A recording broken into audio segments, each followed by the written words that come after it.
ये लीजिए स्टार्ट कर रहे हैं, ठीक है ना। X square plus B X plus C equal to जो ये आपका क्वाड्रेटिक इक्वेशन है। और वर्ड्स प्रॉब्लम्स हम लोग सॉल्व कर रहे हैं। वर्ड्स प्रॉब्लम में जो भी कंडीशन होगी उसको इक्वेट करके इस फॉर्म में हम इक्वेशन बनाएंगे, ठीक है। तो वर्ड्स प्रॉब्लम में जो हमको मेन बात ध्यान रखनी है वो ये है कि क्वाड्रेटिक इक्वेशन हमेशा सिंगल वेरिएबल है ना, एक्स के टर्म में होता है।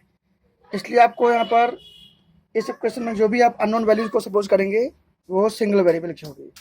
कभी आप एक्स और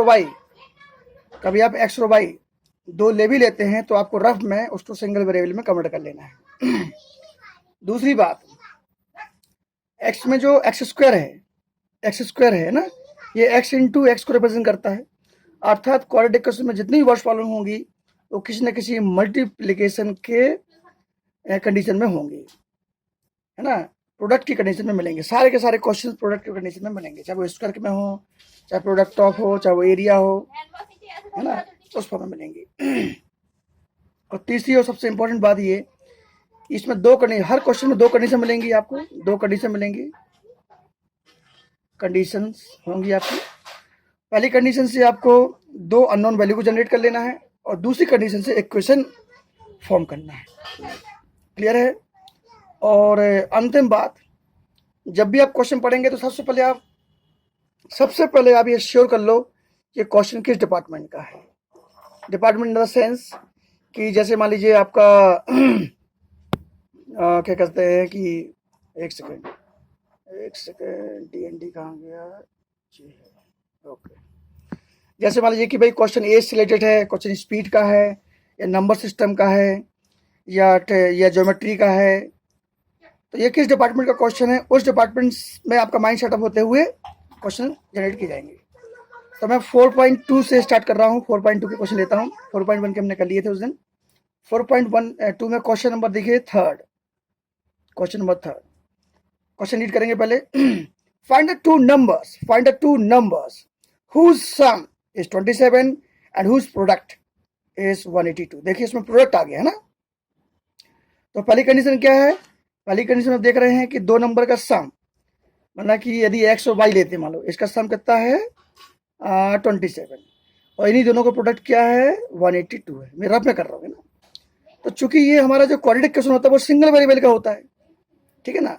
तो यदि हमने फर्स्ट को एक्स मान लिया तो सेकंड नंबर क्या होगा, वाई फाइंड करना पड़ेगा, वही सेकंड नंबर माना जाएगा, दैट इज 27 माइनस एक्स।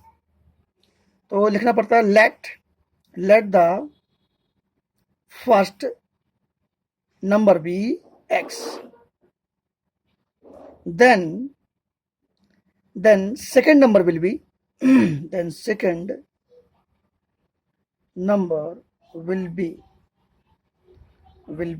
क्या हो जाएगा 27 minus X Y, because sum of two number sorry number is 27। ये आप कर दीजिए। अब इसके बाद देना क्या है, सेकंड कंडीशन है ना। सेकंड कंडीशन लिखना पड़ता है हमेशा अकॉर्डिंग टू क्वेश्चन। ये फर्स्ट नंबर है, ये सेकंड नंबर है। According to question, product of first number and second number is equal to 182। Product of first number and second number is equal to 182। तो देख लीजिए फर्स्ट नंबर हमारा क्या है एक्स है, और सेकंड नंबर 27 माइनस एक्स है। तो first number into product of second number 27 minus x, ये किसके इक्वल हो गया 182। देख लीजिए product of first number and second number, यहां से आपके आ जाएगी मैथमेटिक्स। इनटू कर दीजिए 27x minus x square equal to 182। इसको उठा के सेट ट्रांसफर कर लीजिए, क्योंकि एक्स स्क्वायर माइनस में है ना, तो माइनस का प्लस एक्स स्क्वायर, प्लस का माइनस 27x, और यहाँ पर ऑलरेडी प्लस में ही है। बोलो भाई, समझ में आ गया? हेलो, बाकी लोगों को आवाज नहीं आ रही है? समझ में आया कि नहीं आया? ओके, अब इसके बाद हमको सॉल्व करना है, ये किसी भी मेथड से आप सॉल्व कर दीजिए ना। 3 मेथड है हमारे पास। सॉल्व करने के बाद एक्स की वैल्यू निकालेंगे, अब 2 वैल्यू आ जाएंगी आपकी, वही आपके नंबर्स हो जाएंगे, बन जाएगा। ठीक है भाई लोग, चलो बाकी लोग भी बोलो भाई, बाकी लोग भी बोल लीजिए।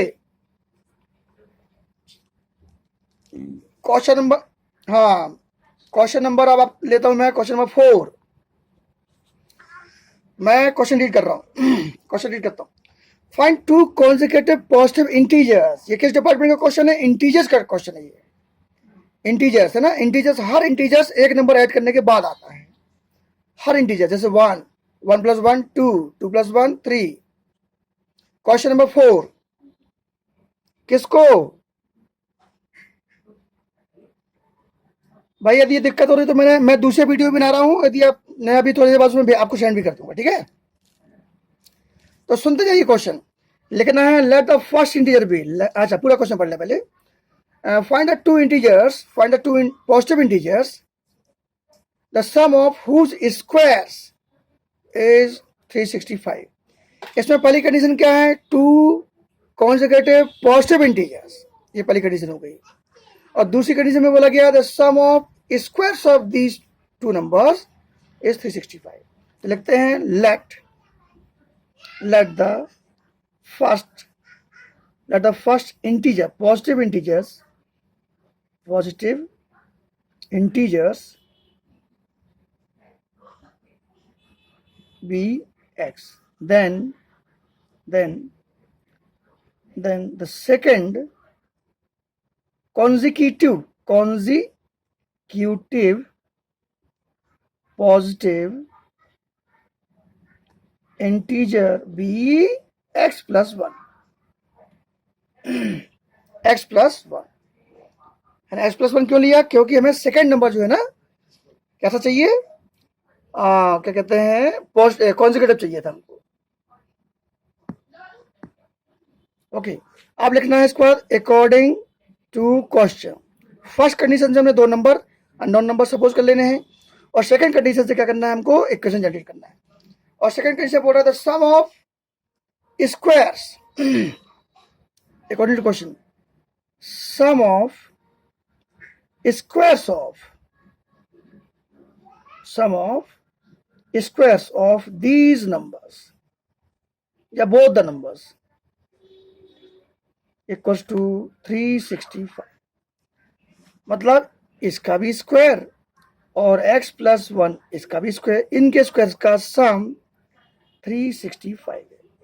अब यहां से लगी मैथमेटिक्स, तो ये आपका बस ही रहेगा, ये a + b का whole square, a² + b² + 2ab arrange करके सॉल्व कर लीजिए। ये लाइक टर्म्स हैं, 2x², फिर इसके बाद x का टर्म प्लस 2x, फिर +1 - 365 = 0, ट्वाइस ऑफ x² + 2x - 364 = 0, क्योंकि ये लेस हो जाएगा। इसको और मिनिमाइज कर सकते हैं, सभी टर्म्स में 2 कॉमन है, बाय डिवाइडिंग 2, x² + x - 2 बन जा, 2 8 जा, 2 2 = 0, बाय डिवाइडिंग 2। यहां पे अप्लाई कर दिया identity, using identity a + b का होल स्क्वायर। ये आपका क्वाड्रेटिक इक्वेशन आ गया, ठीक है? इसके आगे आप सॉल्व कर सकते हैं, क्योंकि आपके पास 3 मेथड है। किसी भी मेथड सॉल्व करेंगे आप, x की 2 वैल्यू आएंगी, उसको आप इनमें शिफ्ट कर देना तो वो नंबर्स पे ऐड ले जाएंगे, ठीक है? क्वेश्चन नंबर 5 चलिए मैं क्वेश्चन नंबर 5 पढ़ता हूं, ध्यान से देखिएगा। क्वेश्चन कह रहा है the altitude of a right triangle is 7 less than its base if the hypotenuse is 13, find the other 2 sides. सबसे पहले चेक करिए किस डिपार्टमेंट का क्वेश्चन है। ये ट्रायंगल का क्वेश्चन आ गया, और वो भी कैसा ट्रायंगल? Right triangle. वो भी कैसा ट्रायंगल? Right triangle. तो इस क्वेश्चन, ये देखो बच्चे अभी तक आते जा रहे हैं, ये बहुत गलत बात है ये। The altitude of a right triangle is 7 centimetre less than its base. Okay, तो क्या कर लिया हमने इसमें, देखिए, let base, length of base, basically length of LENGTH, length of base of right triangle be x centimeter. Let the base of right triangle be x centimeter. Okay, then the altitude is, then its altitude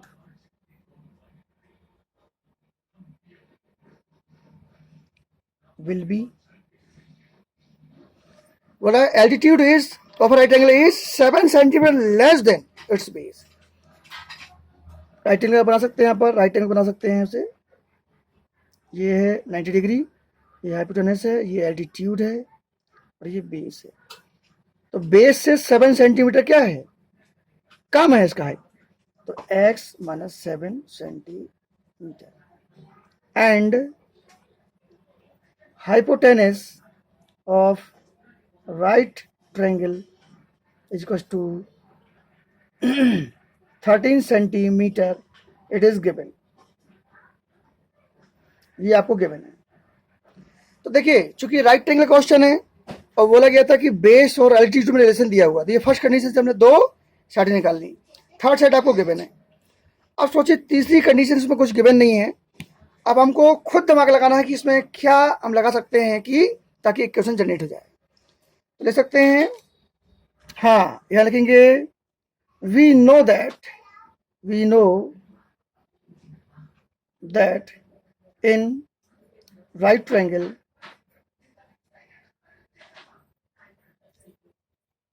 have h square is equal to p square plus b square. Hypotenuse का जो square होता है वो perpendicular और base के square के सम के equal होता है। तब ये सारी वैल्यूज हमारे पास अवेलेबल है, पुट कर दीजिए। हाइपोटेनस है 13 का स्क्वायर, परपेंडिकुलर कितना है आपका x माइनस 7 का स्क्वायर, और बेस है x स्क्वायर। इसको ब्रेक कर दीजिए, 169 is equal to a square plus b square minus 2ab 14x plus x square. इसके बाद देखिए लाइक टर्म्स है x square twice of x square, फिर माइनस 14x, फिर प्लस 49 और प्लस का minus 169 equal to 0। Finally 2x square minus 14x minus 120 हो जाएगा, 120 इक्वल टू 0। 2 से डिवाइड कर दीजिए तो x square minus 7x minus 60 equal to 0। ये आपका क्वाड्रेटिक इक्वेशन आ गया और इसको आप किसी भी मेथड से सॉल्व कर सकते हैं। बोलो भाई लोग, क्लियर हो गया अच्छे से?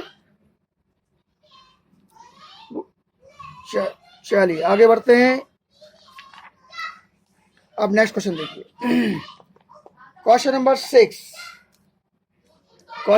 6 पढ़ता हूं मैं। क्वेश्चन नंबर 6 कह रहा है, a cottage industry produces a certain number of pottery articles in a day. एक कॉटन इंडस्ट्री है, ठीक है ना, वो कुछ मात्रा में पोट्री आर्टिकल्स बनाती है एक दिन में। It was observed on a particular day that the cost of production of each article in rupees was 3 more than the twice of the article produced on that day. ठीक है भाई, ये question कैसा है, मिसलेनियस क्वेश्चन मिल जाता है इस प्रकार के क्वेश्चन है, कॉस्ट वाले। आई रिपीट वंस मोर, इसमें ध्यान से सुनिएगा। इसमें कह रहा है कि कॉटेज इंडस्ट्री कुछ निश्चित मात्रा में पर डे पोट्री आइटम्स बनाती है। तो उसमें किसी मैथमेटिशियन ने दिमाग लगाया कि जो उसका कॉस्ट है, it was observed on a particular day that the cost of production of each article was 3 more than the twice of the articles produced on that day. जिस दिन में किसी दिन जितने भी प्रोडक्ट तैयार किए जाते हैं उस प्रोडक्ट का जो कॉस्ट है प्रोड्यूस्ड प्रोडक्ट के डबल से 3 ज़्यादा उसकी कॉस्ट बनती है, ठीक है। If the total cost on that product was 90, भाई यहाँ पर 90 और वॉज के बीच में स्पेस दिख रहा है, कोई क्वेश्चन देख के बता सकता है 190 वगैरह तो नहीं है, 290 वगैरह तो नहीं है? देखो जरा, क्या 90 लिखा हुआ है? और किसी की बुक से पूछ लो भाई, मालूम है ऐसा कि फिर 90 लिखा पक्का? चलिए तो मैं इसको स्टार्ट करता। तो फाइनली हमने क्या देख लिया है कि हमें सपोज करना पड़ेगा कि let the number of article produce in a day be x, then the cost of each article on that day will be twice of x plus 3 बन जाएगा। let the number of article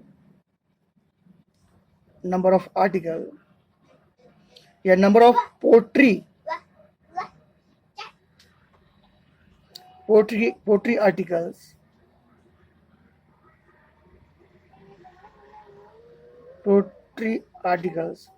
produced in a day bx article, then cost of each article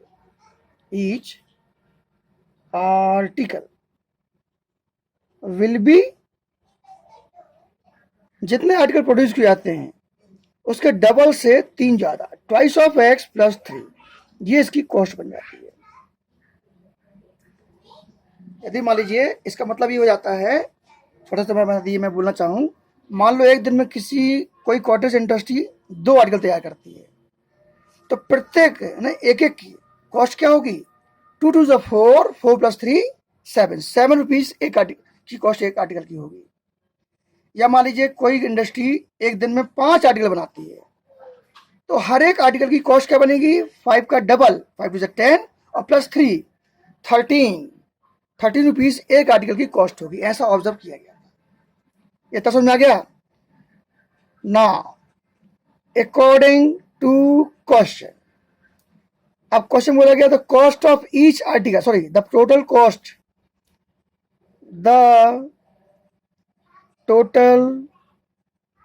of production is equal to 90 rupees आ गया भाई। तो सोचो कितना production हुआ वहां पास? एक्स प्रोडक्शन हुआ। इसका क्या रेट है?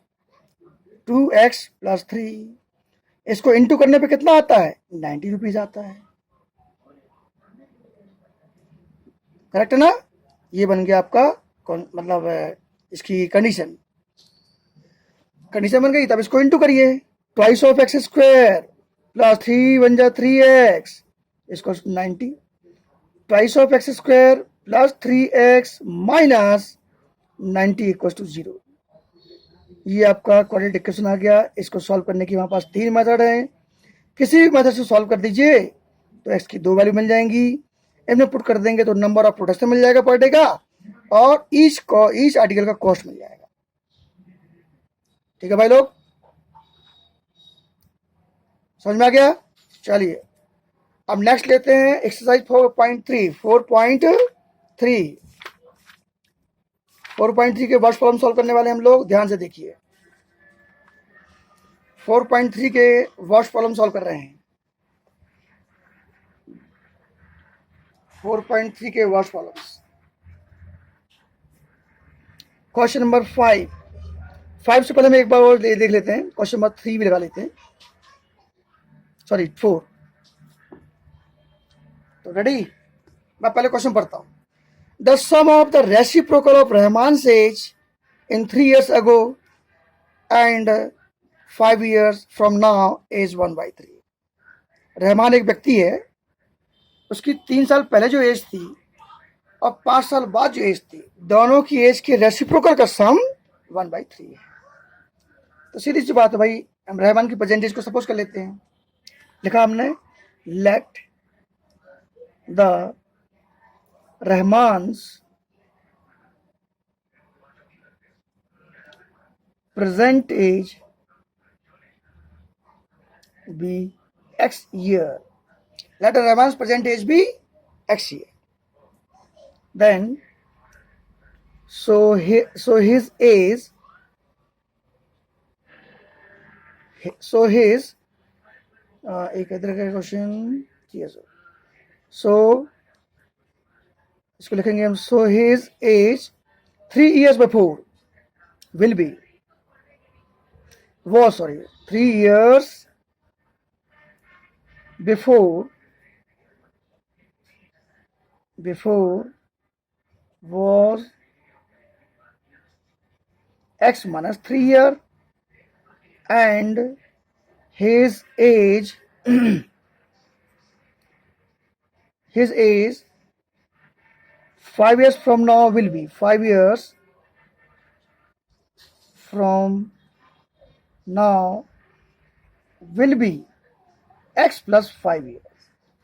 भाई यदि मान लो व्यक्ति प्रेजेंट का कितना X ईयर का है तो 3 साल पहले की एज क्या होगी, लेस कर दीजिए 3 ईयर्स में। और यदि प्रेजेंट ईयर का है X का है तो 5 साल बाद क्या होगी, 5 जोड़ दीजिए, इसकी हो जाएगी ना, ठीक है ना। Now according to question, अब क्वेश्चन क्या हो रहा है कि जो 3 साल पहले और 4 साल बाद 5 साल बाद की जो एजेस हैं उनके रेसिप्रोकल का सम 1/3 है। तो कंडीशन लिख देंगे according to question sum of the reciprocal of his age of 3 years ago and 3 years ago and 5 years from now is equals to 1/3। Meaning ये हो गया कि 1/x minus 3 plus 1/x plus 5 is equals to 1/3। यहाँ से इस condition solve करके हम क्या करेंगे, इक्वेशन जनरेट करेंगे। एलसीएम ले लीजिए इसका x minus 3 x plus 5, base अलग अलग है, क्रॉस कर दीजिए x plus 5 x minus 3 equals to 1/3 plus sorry ये twice of x plus 2/x square plus 2x minus 15 is equals to 1/3। ये ध्यान दीजिएगा, हमने आइडेंटिटी लगा दी ना x plus a x plus b की, क्रॉस कर लीजिए 3x square plus 2x minus 15 बन जा 3 to 6x plus 3 to 6, transfer कर लीजिए x square plus 2x minus 6x minus 15 minus 6 equals to 0, x square plus 2x sorry ये like terms हैं, sign opposite minus 4x, ये भी लाइक terms हैं, same sign minus 21 equals to 0। Finally x square minus 4x minus 21 equals to 0 आपका quadratic equation आ गया। इसको solve करके 2 वैल्यू निकाल लीजिए, 3 मेथड है हमारे पास, x की 2 वैल्यू मिल जाएंगी, दोनों वैल्यूज को हम यहाँ पुट कर देंगे तो उसकी परसेंटेज मिल जाएगी। क्लियर, समझ में आता है भाई। Question number 5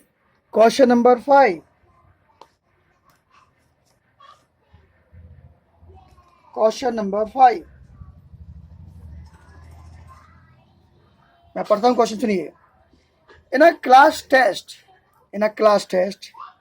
the sum of Shefali's marks in mathematics and English 30।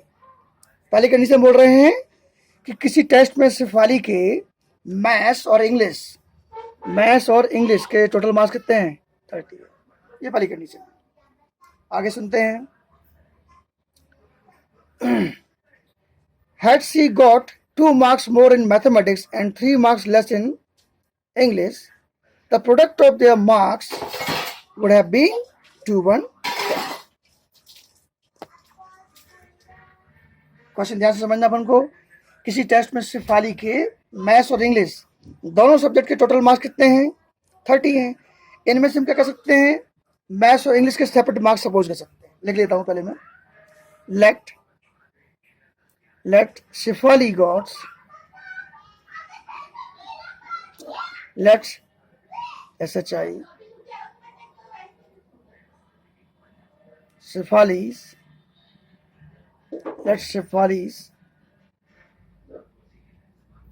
maths marks is equal to, इसके मैथ्स में कितने मार्क्स मान लिए हमने? एक्स मार्क्स मान लिए। मान लीजिए शेफाली को मैथ्स में कितने मार्क्स मिले? एक्स। तो मैथ्स के मार्क्स हो जाएंगे एक्स प्लस इंग्लिश के मार्क्स इक्वल टू 30। तो इंग्लिश के मार्क्स क्या जाएंगे? 30 माइनस एक्स कर लेंगे। सो हर, इसकी स्टेटमेंट आप बना लीजिएगा। हर इंग्लिश मार्क्स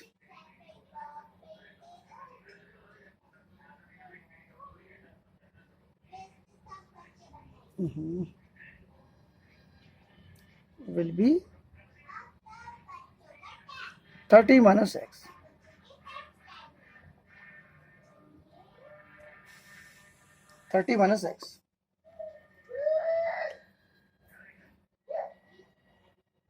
Sum of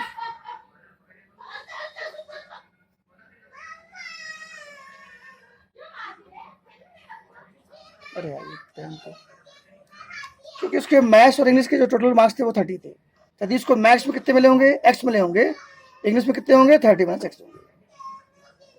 अब आगे की कंडीशन ये है, आप कह रहे हैं कि जो उसको मैथ्स पे जो मार्क्स मिले हैं, यदि उसमें 2 मार्क्स बढ़ा दिए जाएं और इंग्लिश में मार्क्स जो मिले हुए हैं उसमें 3 मार्क्स कम कर दिए जाएं, तो उस केस में जो मार्क्स थे उनका प्रोडक्ट कितना हो जाता है? 210 हो जाता है। अब देखिए, now if 2 marks if 2 marks add in mathematics, if 2 marks, इसको लिए सॉरी एक second,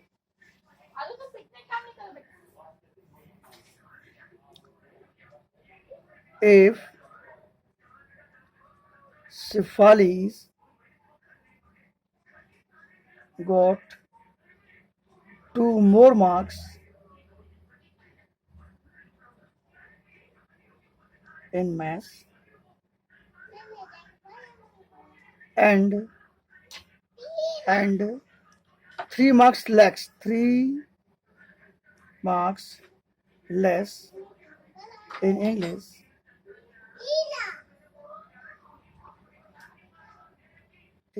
then the product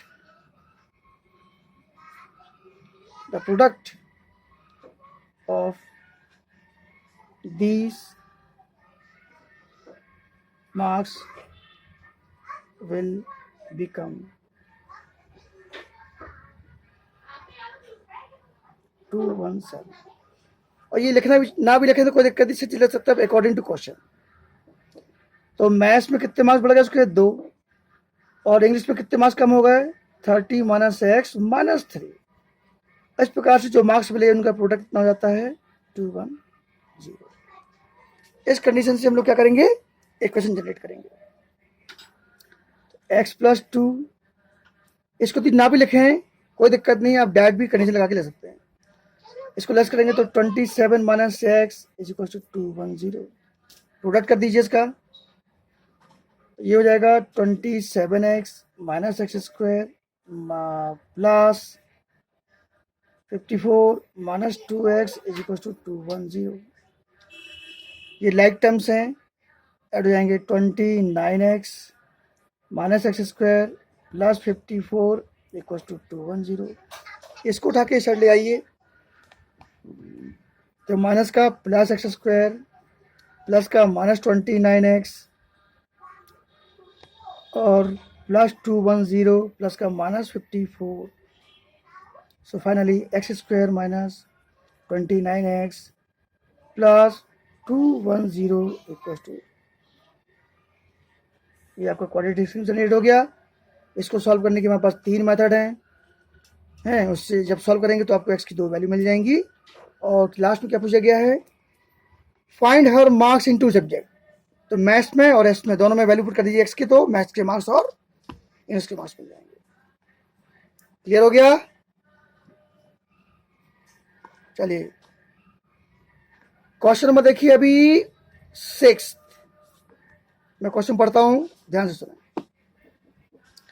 question कह रहा है the diagonal of a rectangular field. किस डिपार्टमेंट क्वेश्चन है, ज्योमेट्री का क्वेश्चन आ गया, रेक्टेंगल का. तो the diagonal of a rectangular field is 60 metre more than the shorter side. आप इसका डायग्राम बनाएंगे तो बहुत अच्छा रहेगा. रेक्टेंगल में डायग्राम बना लिया, सॉरी रेक्टेंगल का फिगर बना लिया, ये इसका डायगोनल है. अब क्वेश्चन कह रहा है कि diagonal of a rectangular field is 60 metre more than the shorter side.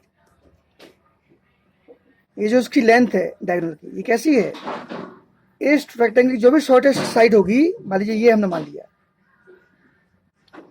तो शॉर्टर साइड के 60 मीटर ज्यादा है. मैंने इसमें 60 ऐड कर दी तो x + 60 या 60 + x ये बन जाएगी. And if the longer side is 30 metre more than the shorter side, और जो लॉन्गर साइड है वो शॉर्टर साइड से 30 मीटर मोर है, ये क्या बन जाएगी आपकी x + 30.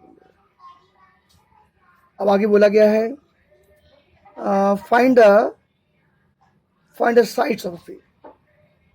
ऑब्वियसली हमें क्या सपोज करना पड़ेगा, let the shorter side of a rectangular field be x. Let the shorter side of rectangular field be x meter. Then length of diagonal will be LENG. Diagonal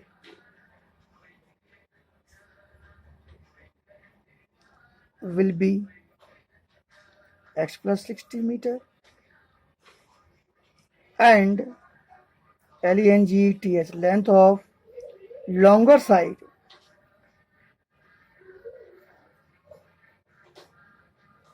will be x + 30 meter according to given conditions.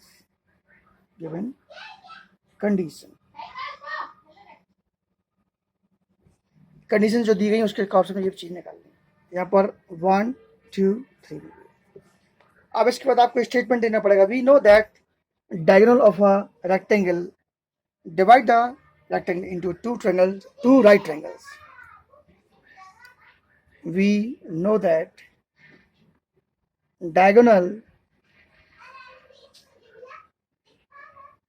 of a rectangle divide it into two right triangles.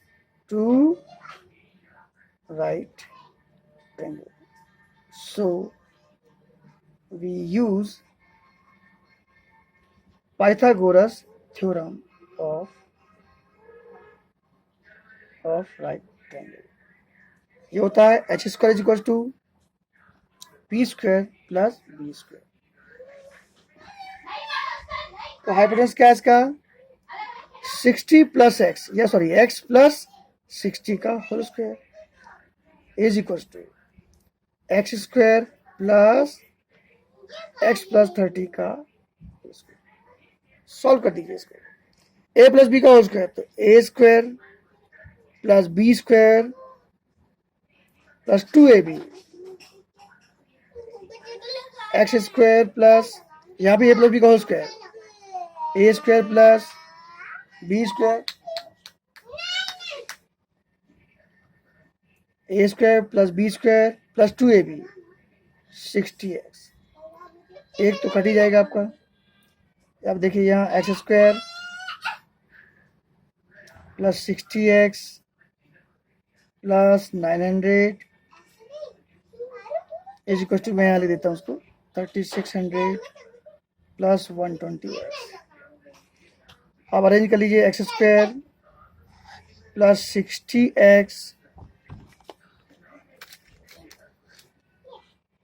60x minus 120x plus 900 minus 3600 equal to 0। X square minus 60x minus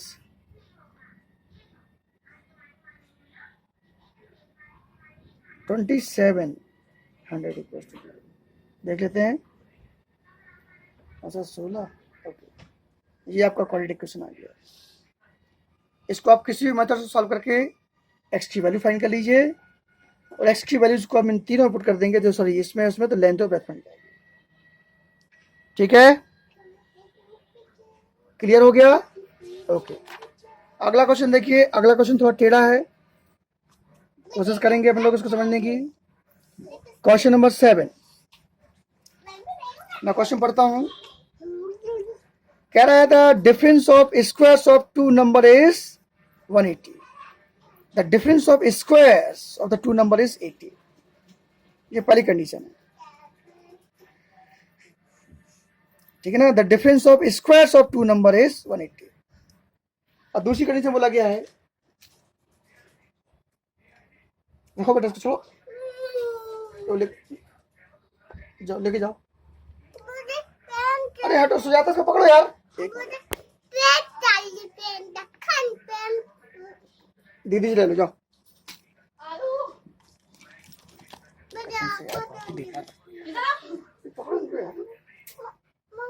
चलिए, the difference of squares of to numbers is 180। ये पहली condition दी गई है। और दूसरी condition देखिए, the squares of smaller, the square of smaller number is 8 times the larger. I repeat once more, the square of smaller number is 8 times the larger. तो याद रखो, हमने आपको बताया था कि जो दो कंडीशन दी होती हैं, उन दोनों में से किसी भी एक कंडीशन से दो नंबर सपोज करने होते हैं, और दूसरी कंडीशन से हमें इक्वेशन जनरेट करना पड़ता है। इस क्वेश्चन में अपने पॉइंट ऑफ व्यू के अनुसार सेकंड कंडीशन से हम दो नंबर निकालते हैं। यहाँ बोला गया है द स्क्वायर ऑफ स्मॉलर, मतलब हमने इस स्मॉलर नंबर को क्या मान लिया, एक्स मान लिया, एक्स मान लिया स्मॉलर। तो square of smaller is equal to 8 times of larger, ठीक है ना। जरा सब अभी समझने की बात है ना। मान लीजिए मैंने स्मॉलर को क्या मान लिया, एक्स मान लिया, तो square of smaller is equal to 8 times of larger. आप लार्जर को भी एक्स मान सकते हो। पहले इसमें देखते हैं क्या आता है, फिर दूसरा मान के देख लेंगे। तो इस केस में लार्जर नंबर क्या हो जाएगा, एक्स स्क्वायर अपॉन 8 बन जाएगा, ठीक है। थोड़ा ये टिपिकल बन सकता है। अब दूसरी केस में क्या करते हैं हम लोग, हम लार्जर को एक्स मान लेते हैं, सॉरी लार्जर को, तो 8 into larger is equal to smaller का स्क्वायर, करेक्ट, स्मॉलर का स्क्वायर। तो स्मॉलर का equal to under root 8x बन सकता है। तो ये ज़्यादा इजी रहेगा। तो फाइनली हमने क्या सपोज कर लिया, let the larger number be x. तो लेट द larger number be x, then by given condition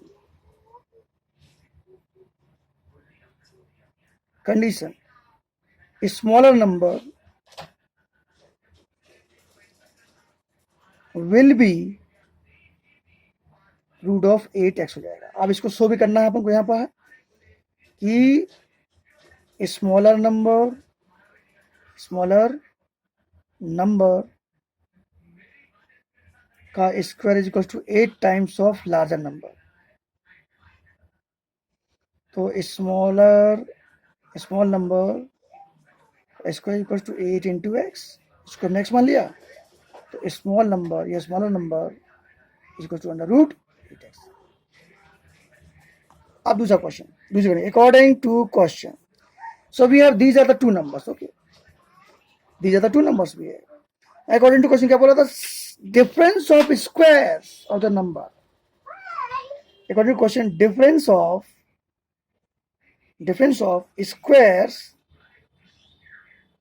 of these number is equals to 180। Obviously square difference की बात करेगी तो ग्रेटर माइनस स्मॉलर होगा। तो लार्जर नंबर क्या था आपका x, तो x का स्क्वायर माइनस स्मॉलर क्या है रूट x, तो रूट 8x का स्क्वायर। दोनों नंबर के स्क्वायर का डिफरेंस कितना है 180। क्या भाई लोग क्लियर हो गया? x square minus 8x minus 180 equal to 0। ये आपका अरे इसको हटाओ यार, कहाँ कौन लेके आए? बच्चों के हाथ नहीं देना भाई, ये स्कूल का रजिस्टर है। हाँ बोलो, हो गया? ठीक है, समझ में आ गया? समझ में आ गया? चलिए अब अगला क्वेश्चन देखता हूं मैं। चलिए क्वेश्चन नंबर देखिए, क्वेश्चन नंबर 8। Question number 8। तो 2 सेकंड का ब्रेक लेते हुए फिर बताता हूं मैं। आज हम लोग इस चैप्टर के वॉश प्रॉब्लम्स कर रहे हैं, और वॉश प्रॉब्लम आज ही लास्ट डे है इस चैप्टर का। इसके बाद आपको क्या करना है,